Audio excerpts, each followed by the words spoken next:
Assalamualaikum warahmatullahi wabarakatuh. Alhamdulillahi wa kafa, wassalatu wassalamu ala rasulillah wa ala alihi wa sahbihi ajma'in, amma ba'du.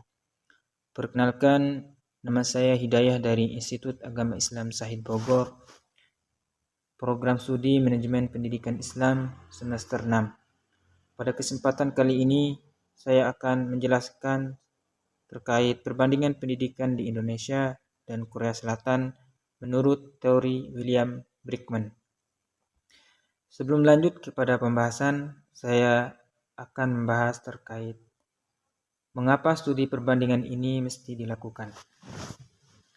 Indonesia membutuhkan studi perbandingan terhadap sistem pendidikannya dengan negara lain yang sudah maju, sehingga dapat menemukan kelebihan maupun kekurangan pada sistem pendidikan di Indonesia sekarang, sehingga dapat diperbaiki dengan lebih baik lagi untuk kedepannya. Guru juga berperan dalam mengembangkan potensi bakat siswa yang bukan hanya mengajar, tetapi juga mendidik. Perbandingan pendidikan merupakan studi untuk melihat berbagai aspek yang berkaitan dengan kebijakan pendidikan di suatu negara. Salah satu negara yang dapat dijadikan contoh dalam perbandingan pendidikan di Indonesia ialah negara Korea Selatan. Lanjut kepada struktur pendidikan di negara Indonesia. Negara Indonesia, sistem pendidikan dasar terdiri dari 6 tahun di sekolah dasar, pendidikan menengah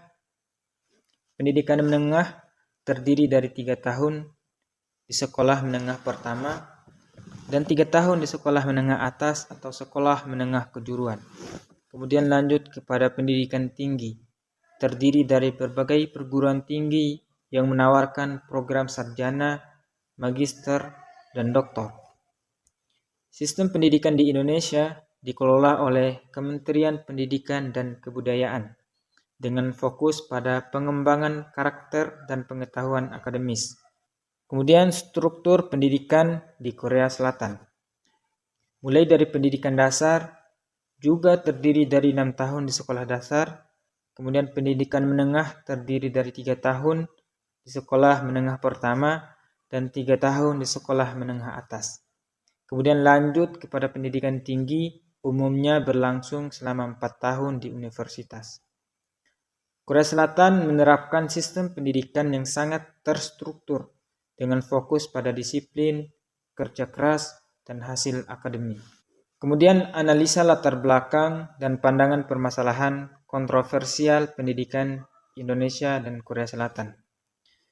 Pendidikan di Indonesia mengalami beberapa masalah seperti kurikulum yang sering berganti yang membuat guru kebingungan beradaptasi dengan cepat. Kemudian masalah anggaran, masalah sarana dan prasarana dan lain sebagainya. Adapun menurut Febi Ismail, ada beberapa permasalahan pendidikan yang sedang dialami oleh Indonesia. Yang pertama, sistem pendidikan. Kedua, praktik korupsi dan nepotisme dalam lembaga pendidikan.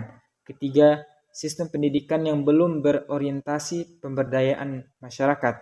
Yang keempat, tidak berorientasi dengan masa depan. Yang kelima, anggaran belum cukup. Yang keenam, daya saing lulusan yang masih rendah. Kemudian di Korea Selatan, masalah yang sering terjadi yaitu tekanan akademis. Siswa sering mengalami tekanan tinggi untuk berprestasi dalam ujian. Hal ini dapat menyebabkan stres dan masalah kesehatan mental. Persaingan ketat dengan tingkat persaingan yang sangat tinggi untuk masuk universitas ternama, siswa harus berjuang keras untuk mendapatkan nilai yang baik. Kemudian ada perbandingan mengenai persamaan dan perbedaan pendidikan di Indonesia dan Korea Selatan. Wilayah Indonesia dan penduduknya 4 kali lebih besar dibandingkan dengan Korea Selatan, tetapi dari segi pendidikan, Indonesia cukup jauh ketinggalan dari Korea Selatan.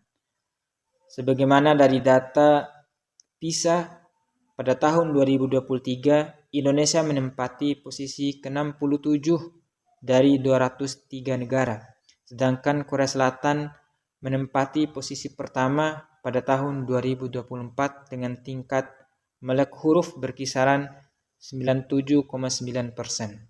Indonesia pada kualitas akademik meskipun ada kemajuan dalam beberapa aspek, Indonesia masih menghadapi tantangan besar dalam hal kualitas pendidikan. Menurut laporan PISA pada tahun 2022, Indonesia berada di peringkat 68 dunia dalam hal kemampuan membaca, matematika, dan sains. Metode pembelajaran pendekatan pembelajaran lebih berfokus pada pengembangan karakter melalui nilai-nilai Pancasila. Metode belajar aktif, partisipatif lebih ditekankan dibandingkan hafalan. Sedangkan di Korea Selatan, kualitas akademis Korea Selatan dikenal memiliki salah satu sistem pendidikan terbaik di dunia, menduduki peringkat 7 dalam laporan PISA pada tahun 2022. Hal ini menunjukkan tingkat literasi yang tinggi serta kemampuan akademis yang kuat di antara siswa-siswanya. Kemudian tujuan pendidikan.